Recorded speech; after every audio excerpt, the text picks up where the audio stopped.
د غزنی په زنخان ولسوالۍ کې د دغه ولایت د اوبو او انرژي ریاست له لوري د 4 میلیونو او 200 زره افغانیو په ارزښت د یو چک ډیم د جوړېدو چارې پیل شوې. د غزنی ولایت د اوبو او انرژي ریاست مسؤلین وایي د دغه چک ډیم اوږدوالی 50 متره، جګوالی یې 6 متره چې د شاوخوا 15000 متره مکعب اوبو د ذخیره کولو ظرفیت لري.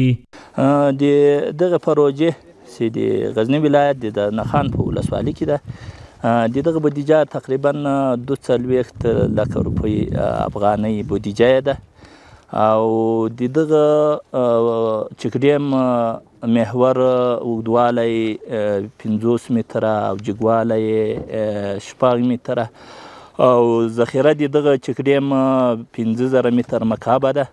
په ورته مهال بیا د غزنی ولایت د زنخان ولسوالۍ ځایي اوسیدونکي خوښ دي چې په دغه سیمه کې یو معیاري چک ډیم جوړیږي.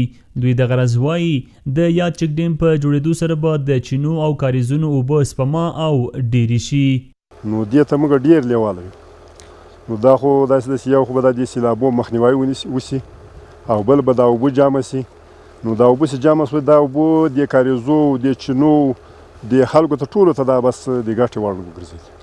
خوشحاله خو 100% خوشحاله یو او ګټې خو یې زښته ډېرې دي. عامو خلکو ته یې ګټې رسي، کاریزونه او چینې ور ځینې اخلي، بل دا اوبه چې مهار سي ګټه یې ټولو شیانو ته رسیږي. د یادونې وړ ده چې د یاد چک ډیم چارې به تر راتلونکو 4 میاشتو بشپړې او ګټې اخیستنې ته وسپارل شي.